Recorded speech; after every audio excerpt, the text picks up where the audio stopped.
So we're going to start off with Chai. Shall we presenting on WebNN. One moment while I pull up that slide.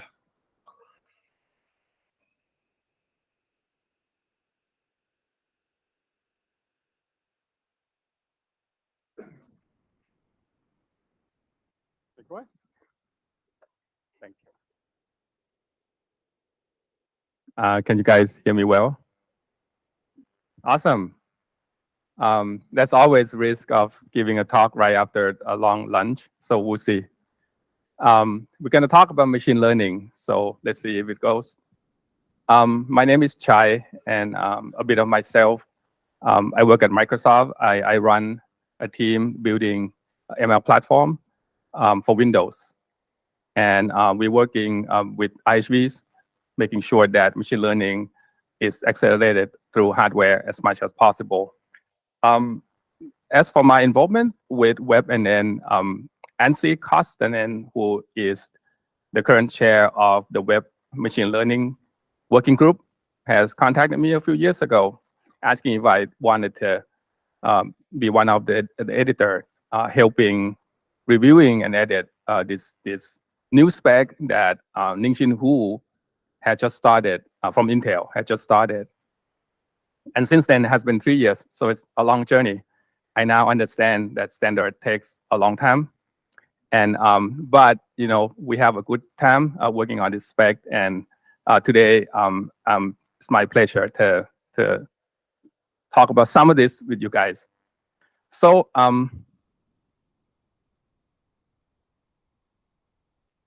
okay. So here's my attempt to summarize the entire talk in one slide. So if you guys can just, you don't have time to hear the whole thing, just read this slide and find me, and I'm happy to chat. So what is WebNN? Well, first of all, the name is chosen, WebNN. It could have been WebML, but we all know ML stands for markup language, right? So we have no choice. We just call it WebNN, which is the Web Neural Network API. WebNN is a new web standard for machine learning acceleration. The key word here is accelerations. We're not after any machine learning. We want to make sure that machine learning can be accelerated using the hardware. So that's the point of this whole spec. We want to give access to the browser to be able to reach down to the platform and take advantage of the hardware advances that people already have on their computer. You see, in my day job, I have seen the speed in which machine learning tech, both on software and hardware, is evolved. And I have a lot of concerns about the web platform and the browser stack, whether it's going to be left behind. And so it is still behind today, and hopefully we started to change that with WebNN. So fundamentally, WebNN is designed to be a backend API. So why do we say it's backend API? It's not there to compete with ML frameworks. It's not there to compete with TensorFlow.js or Onyx. WebNN doesn't carry a format. It doesn't matter. It's a backend. It's just there to provide access to the hardware, to the platform that the web browser is running on. As I talk through, you see what I mean later on. So as for the current W3C standard, there are stages in which the specs goes. Right now, WebNN is a candidate spec. The next stage is going to be what they call the proposed recommendation, and then once everybody signed off, becomes recommendation. The threshold of crossing into proposed recommendation is to implement them, to actually build something that we can share to the users and get their feedback. So we are in that stage right now. So if anything, coming out of this talk, that's a little bit of call to action to just kind of rooting for us, and then we'll have the implementation out in a few months, hopefully, so we can check it out and we can kind of ask the user for their input. Right now, as I say, the CPU implementation of WebNN is based on XNN pack.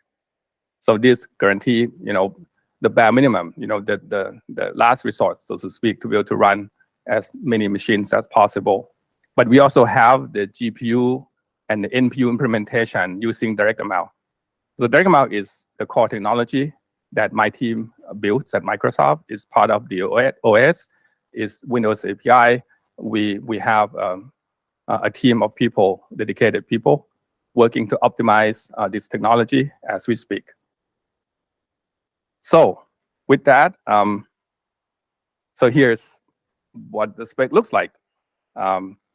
It's still ongoing. You guys feel free to go in and give feedback. It's all open and good for discussion. We have logo over right here. Oops. Nothing is real until you have a logo. So we have a logo. So let's look at the tech stack. Starting from the top, you can see JavaScript framework sitting right there. We have all the usual suspects: TensorFlow Lite, TensorFlow.js, Onyx Runtime, OpenCV.js, and many more.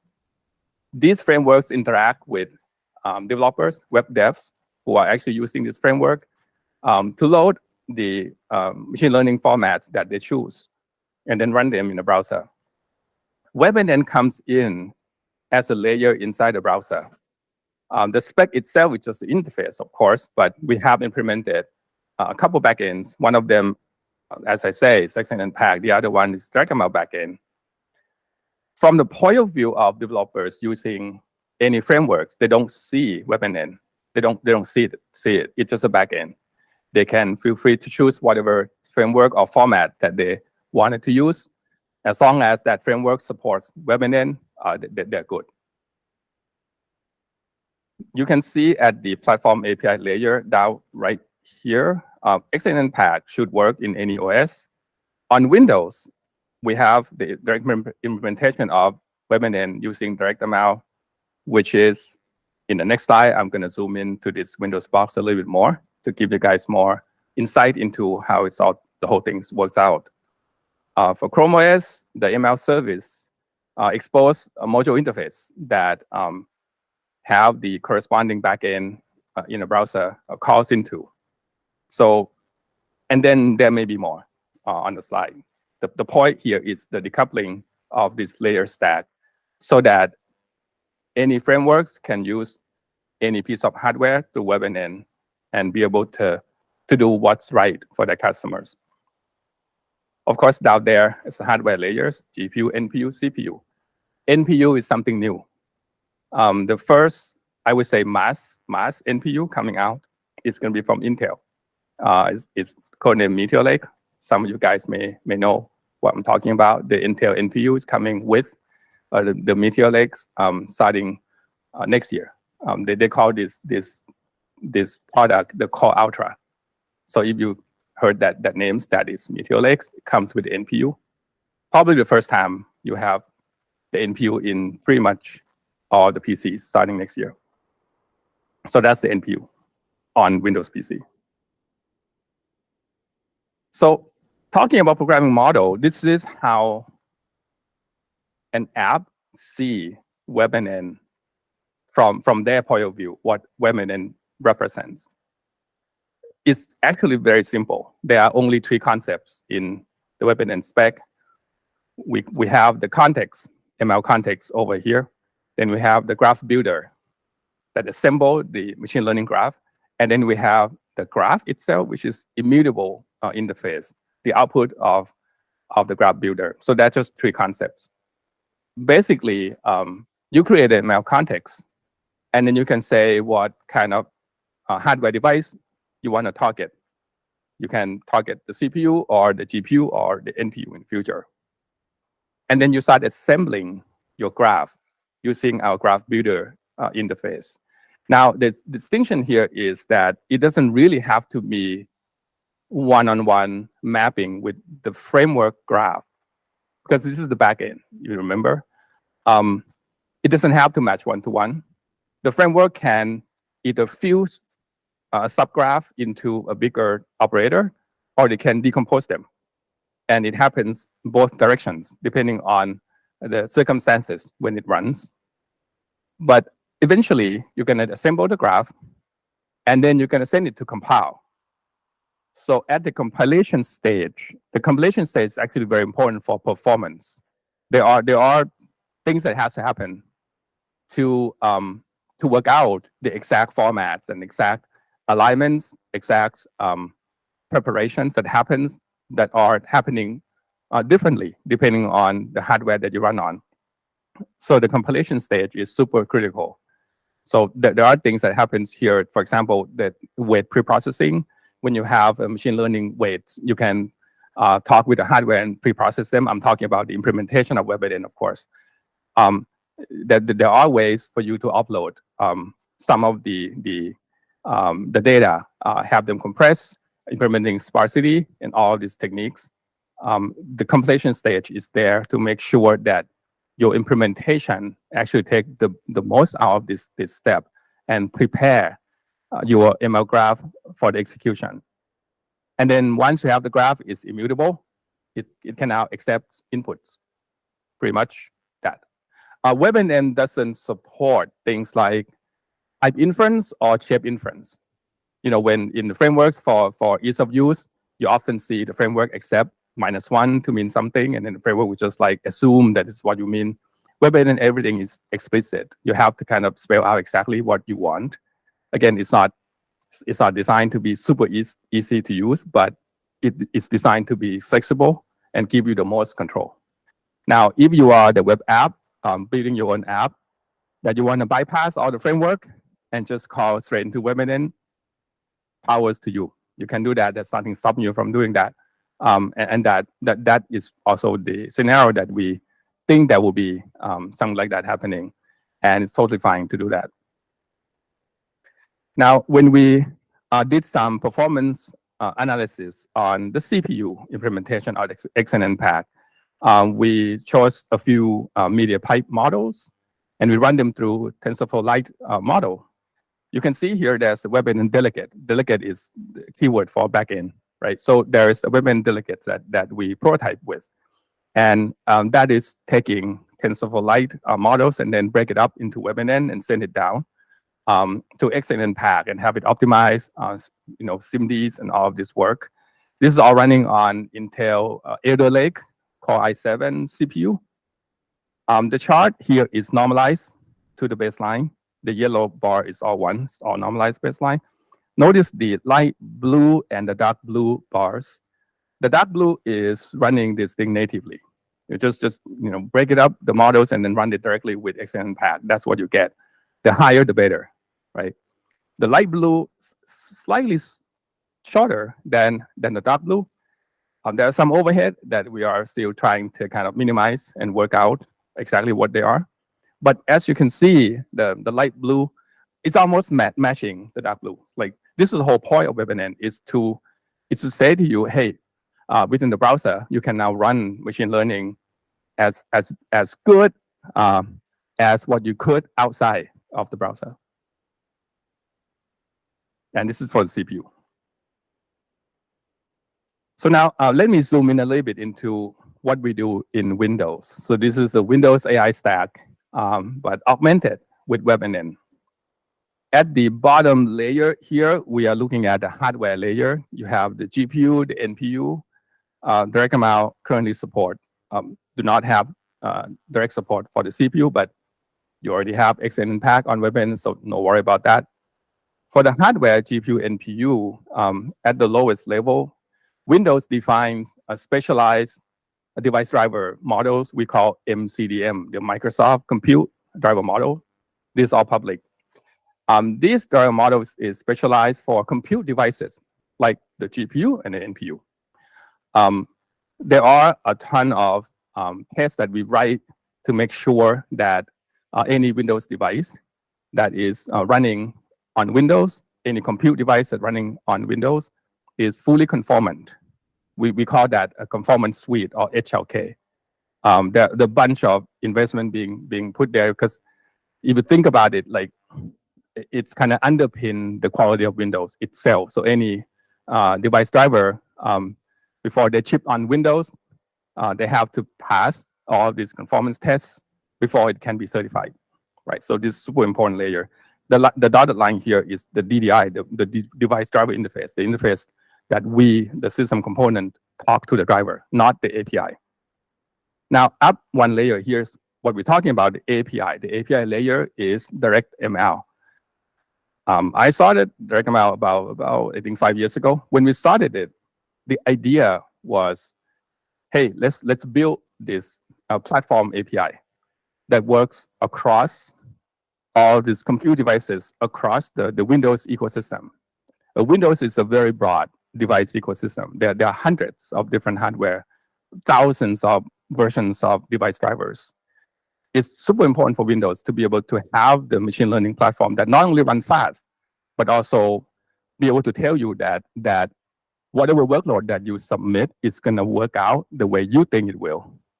Like if you have a machine learning workload that, say, object predictions, you have some object, it has to work across all this hardware. So conformance is super important.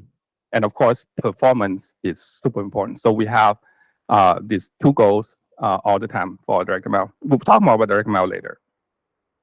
Now, in the browser stack, in the Chromium stack, here you can see we have WebNN. So WebNN is the implementation in the browser. So we do this whole thing upstream with Chromium. Right now, we have a lot of work going on, and we're working with the Chromium team and also the Edge team at Microsoft to push the implementation in to the code base. Now, that's a framework here. And Onyx Runtime is one of the popular frameworks out there. It's open source. There's a web version of Onyx Runtime. It's called Onyx Runtime Web. It's Onyx Runtime that got compiled with Nscripten into Wasm and then running within the browser.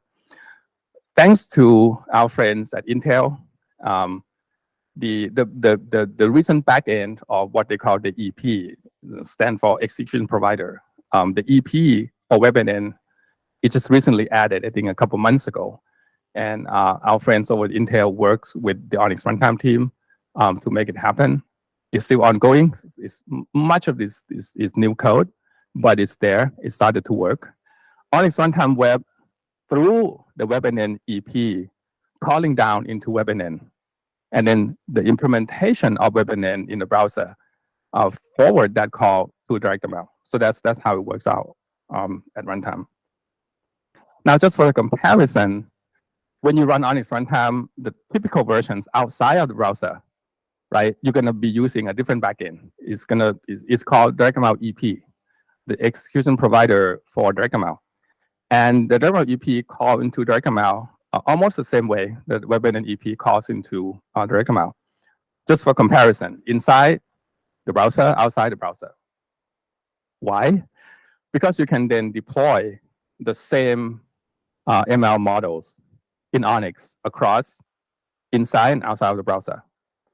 When we talk with people, companies developing software, building apps, all of them has their web versions of their apps, and all of them deploy AI workloads.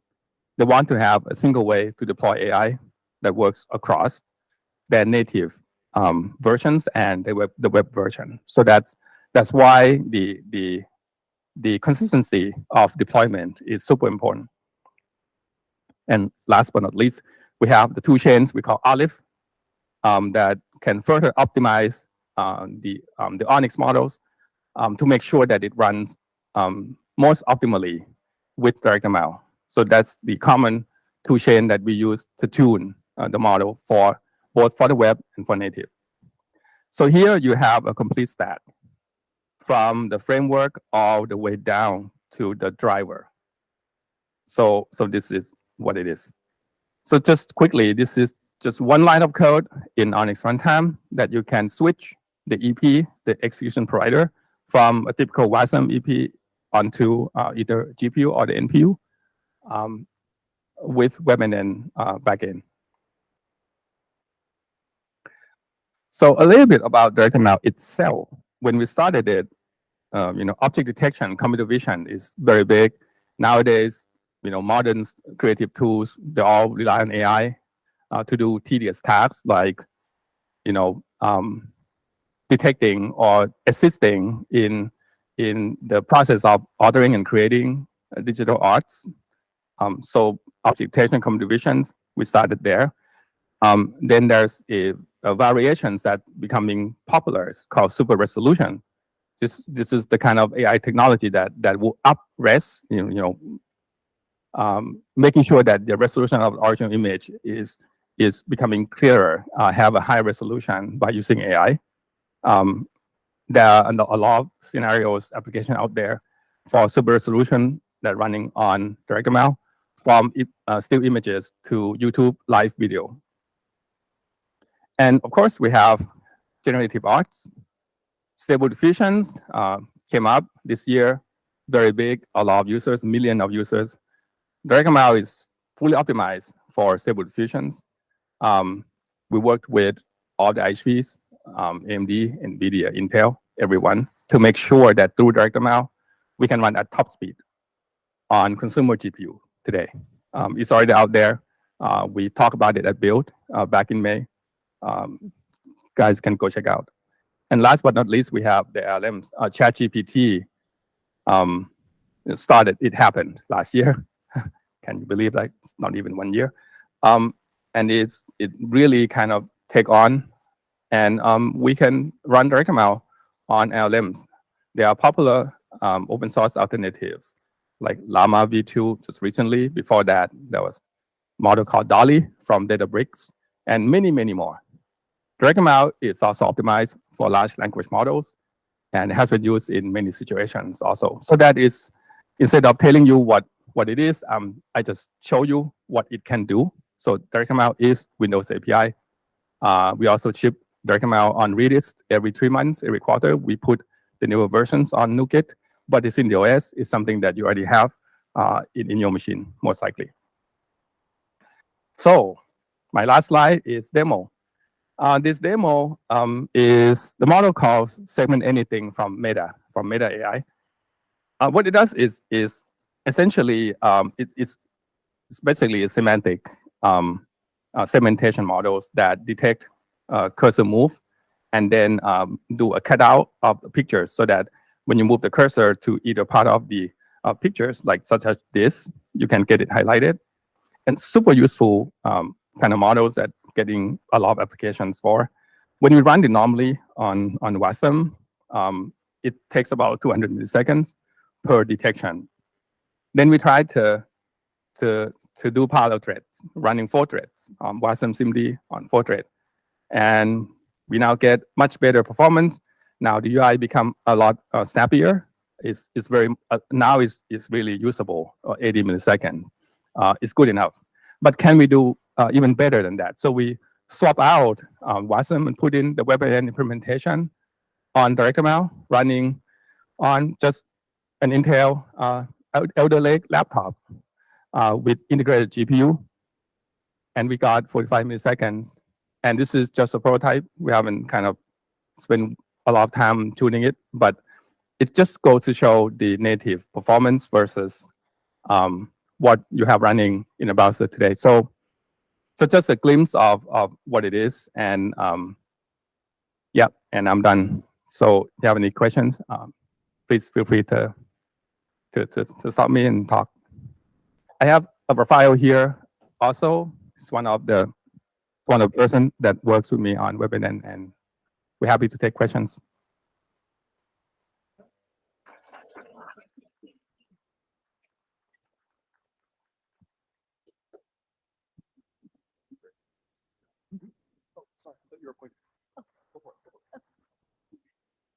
Quick question on quick note, actually. I think one thing that might be I'd be curious about hearing is if you've tried experimentation with RelaxSIMD. A lot of the instructions there, a lot of the performance hotspots are actually it came from the XNN Pack team to optimize that. So it is available from Chrome 1.1.4 onwards. I'd just be curious to see what the performance difference there is. The other thing is with your web and media pipe framework benchmarks that you had, are those the web-facing kernels that you were measuring, or are those I'm curious because some of those aren't what we measure in partnership with the XNN Pack team. So I'm curious about how you narrowed down on those benchmarks. Yeah, for X Impact, just to be clear, the demo you see here doesn't run X Impact. This is just for us to get a feel of how the switching over from WASM to the GPU, even the integrated GPU, how does it work out? As for the media pipe demo, my understanding is that we just extract the models that we have in the public. Again, the whole point is not to study the models in detail. It's just to see across this set of models, if we normalize their performance on the baseline, what do we get? So that is mostly not specific to each individual models or whether they are the latest or not, just to get a feel of like, do we achieve our goal of having a small overhead compared to native? You want to add that? Okay, I'm Youngsu from LG. Thanks for sharing all the information. My question is like WebNN needs to be implement some operators to use WebNN. And what if like you said that you use DirectML to support those backends to accelerate hardware, but what if like the operator doesn't like exactly match the DirectML API?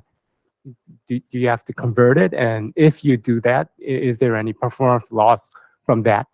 So Thank you. Let me repeat your questions if I can. You're asking about operator coverage and how do we manage the mismatch between operator sets between WebNN and DirectML and even with the framework, I presume. yeah. So that's actually you just mentioned a few tension points we have in our design.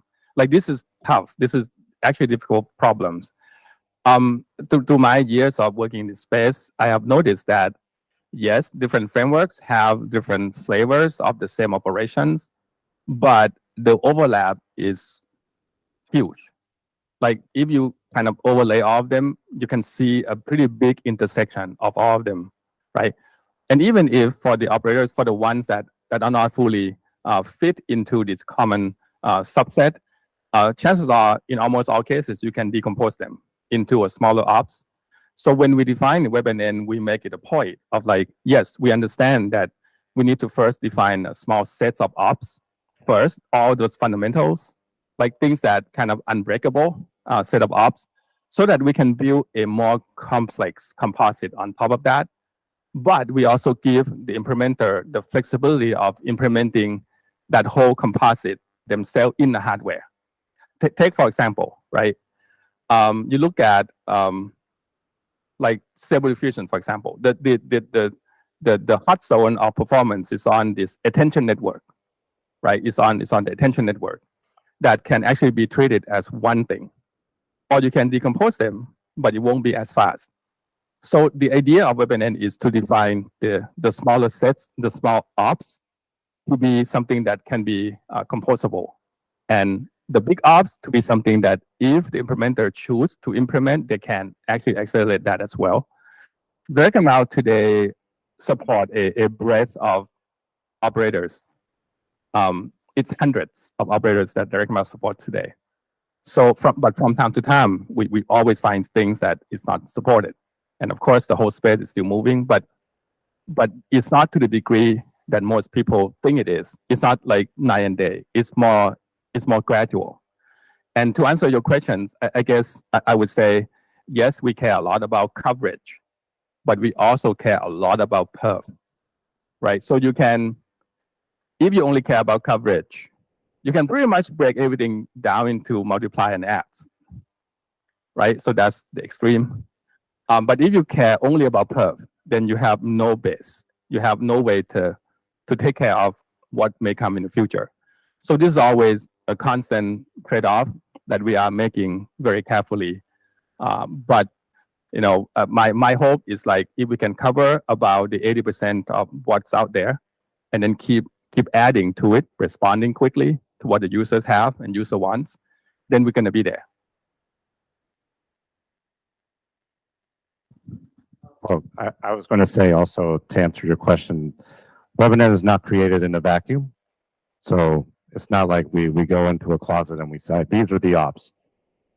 In the process of deciding what the ops are, we look at what other frameworks have, what's out there in the industry, and we pick the ones that we think have the most coverage, as Chai said, or decompose when we can.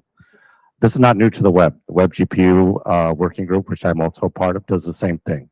The API is created by having sort of the best of Vulkan Metal and D3D come together and sort of have a sort of a spec baby, if you will.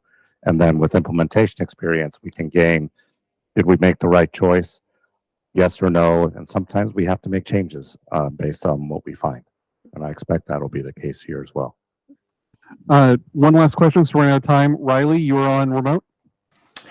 Yes, so I was curious. I'm really excited to see the new NPU hardware coming out of into Intel and bringing that to sort of all the desktop platforms.